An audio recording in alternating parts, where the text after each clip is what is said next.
recherchez une école de référence pour une double formation universitaire et professionnelle de qualité? Voici l'opportunité à ne pas rater. L'École supérieure d'administration, d'économie, de journalisme et des métiers de l'audiovisuel ESAE vous offre des programmes d'enseignement en licence et en master orientés vers l'emploi qui font d'elle une référence à travers les filières de l'administration générale et territoriale, l'administration du travail et de la sécurité sociale, droit, diplomatie et relations internationales, administration hospitalière, universitaire et intendance, journalisme et métiers de l'audiovisuel et toutes les filières des sciences de gestion. Une seule adresse, www.esae.bj.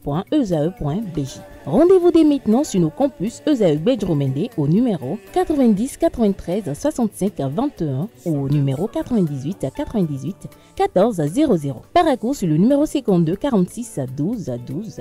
Aboumé-Calavi au numéro 52 88 44 44. Akpakpa au numéro 52 88 33 33.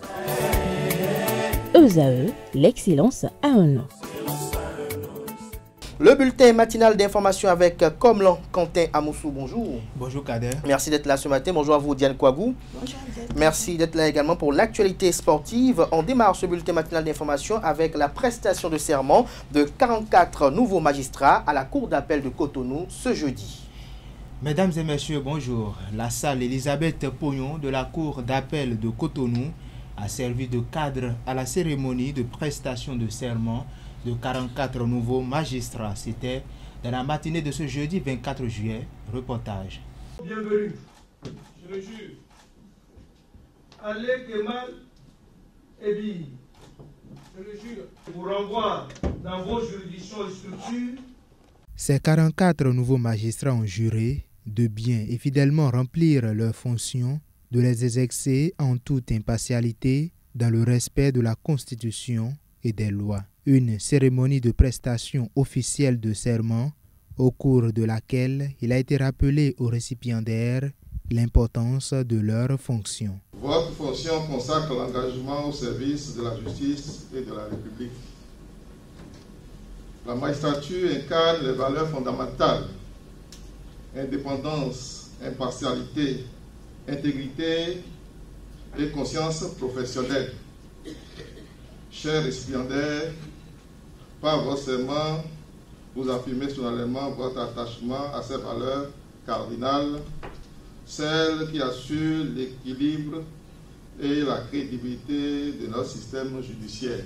Les nouveaux magistrats ont reçu les félicitations de leur père de la Cour d'appel de Cotonou. Pour être devant la Cour ce matin, vous avez dû satisfaire, outre les exigences académiques et professionnelles, à une enquête de moralité et à un examen médico-psychologique.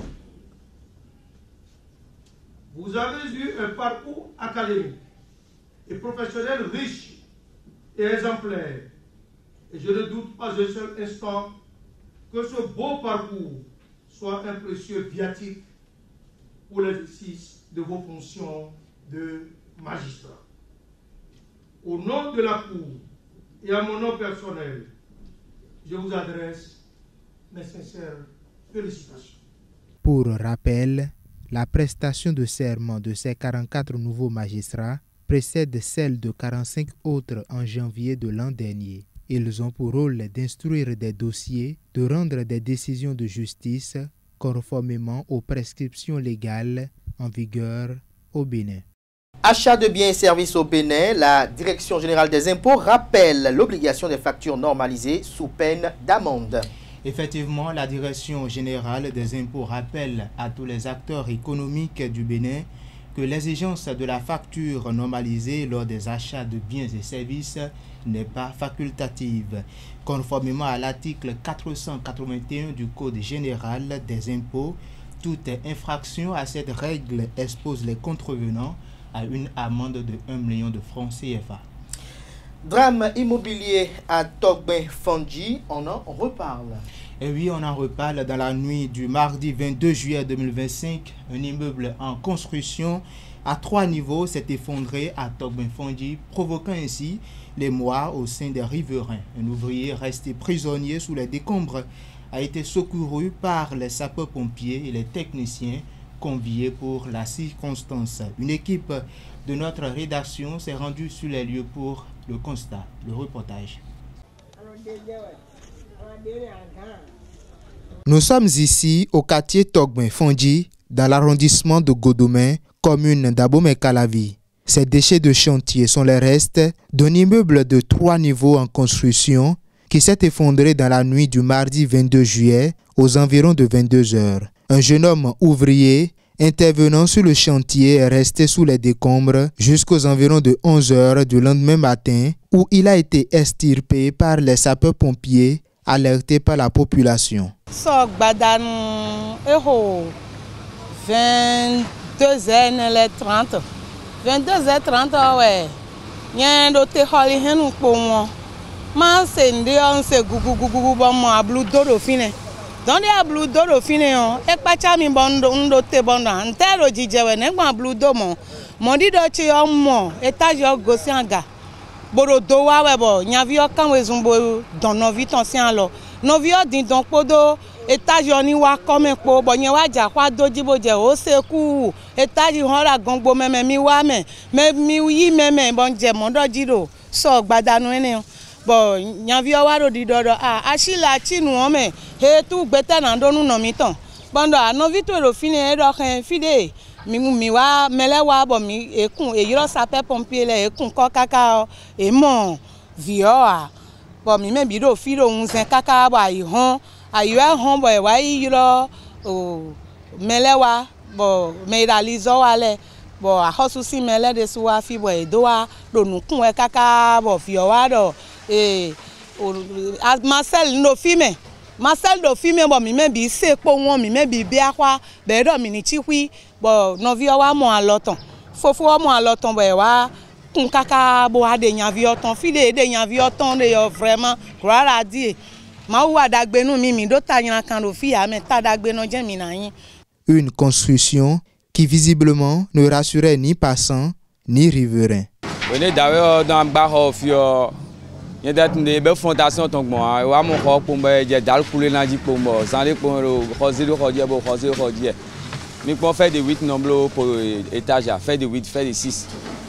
Bon mais les bougon fi mais le quartier fi obi hu e okoto do e mais les bougon fi on ken do ko jan o dagbe jan e bo lo gbigba we a donc comme mi de ma tun mais saboter a raison mi de mi gbo tin kaka di on de e wa yin gbon ne chobo na be azoto tene legio ado droit bona dans ce port technicien do droit bona ba étude ayi gbaloton donc ni bro étude ayi gbaloton étude lo nune na ayi gbalona ou eye na hodo bonado de wema et tonton mezi dozai o fait mede ye na blado holome nune ba ifi bo nyemo ene o azo déchet we do passer nyema mo fait jo fait reto azo le me béton beni e tene po pousi e po béton yema modo yema wazo jo azori do parce que ni propriétaire to quoi de ton ania via o bonyo nya ko de ji propriétaire lo sous te bodo ko ton ba